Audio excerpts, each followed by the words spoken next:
Everything's fine on 93.9 Dublin South FM. Good afternoon. Here's your weekly news update. I'm Charmaine Colvin and you are listening to Apna Radio 93.9 Dublin South FM. Following the atrocious attack on August the 9th of the rape and murder of a female trainee doctor in the eastern city of Kolkata, India's Supreme Court has created a hospital safety task force to ensure the safety of medical workers. The violent murder caused national outrage and protest by doctors and the general public, with many medics refusing to see non-emergency patients in protest. A police volunteer has been arrested for the brutal attack, and the federal police have taken over the investigation. The huge public outcry over violence against women has many parallels with the outpouring of anger which followed the gang rape and murder of a 23-year-old student on a moving bus in New Delhi in 2012. Chief Justice Chandrachud, who headed the court proceedings, said, "If women cannot go to a place of work and be safe, then we are denying them the basic conditions of equality." Although the court has asked for the task force to make sweeping reforms, many junior doctors do not believe legislation alone will address the problems of inadequate healthcare, funding and staffing, and are planning to keep demonstrating. The Supreme Court has directed the federal police to submit a report on the status of its investigation in the trainee doctor's killing.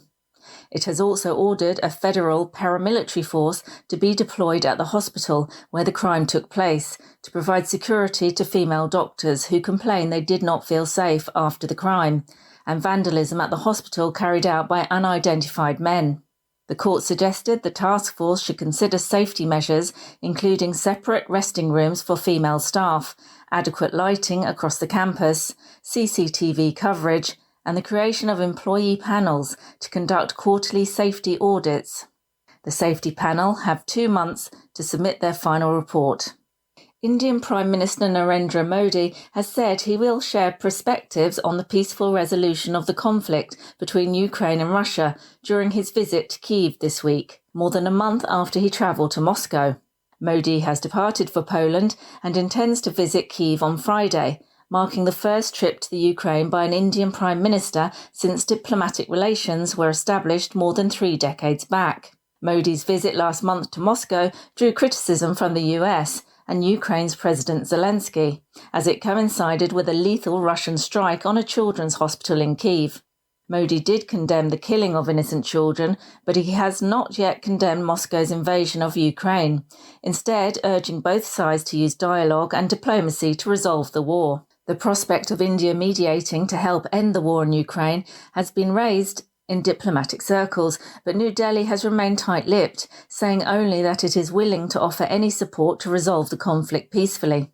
Many experts believe Modi's trip is less about a new Indian peace initiative on Ukraine, but rather about boosting New Delhi's ties in Central Europe. India is planning to spend nearly $300 million in 2 years to expand water bodies like lakes and build drains in 7 cities, including Mumbai, Chennai and Bengaluru, to mitigate floods and conserve water. Flooding in India is often fatal every monsoon, as rapid urbanisation devours city lakes and waste clogs drains. Such extreme flooding is often preceded by severe water shortages, particularly in recent years, especially in Delhi and Bengaluru, where once plentiful water storage spaces have shrunk.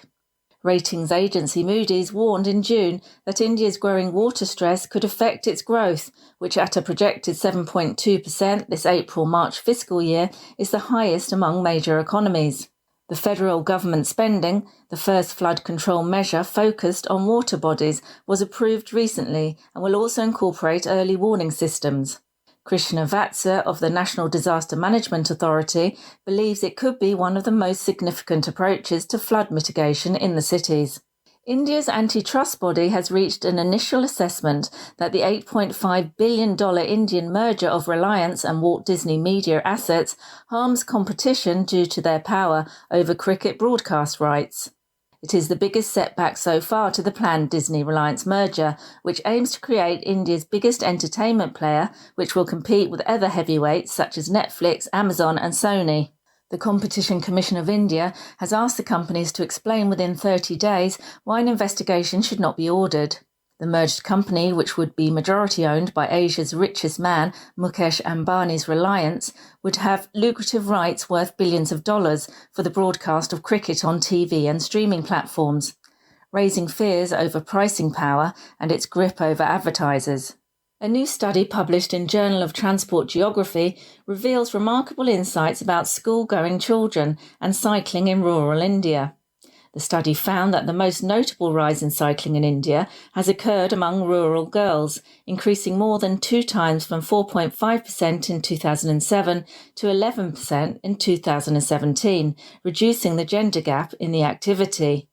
Shrishti Agrawal, one of the authors of the report, said, "This is a silent revolution because cycling levels increased among girls in a country which has high levels of gender inequality in terms of female mobility, outside the home in general and for cycling in particular." State-run free bicycle distribution schemes since 2004 have targeted girls who had higher school dropout rates than boys due to household chores and exhausting long walks. This approach isn't unique to India. Evidence from countries like Colombia, Kenya, Malawi and Zimbabwe also show that bicycles effectively boost girls' school enrolment and retention. But in India, the scale is unmatched. So that's all from me. Tune in next week for more news stories.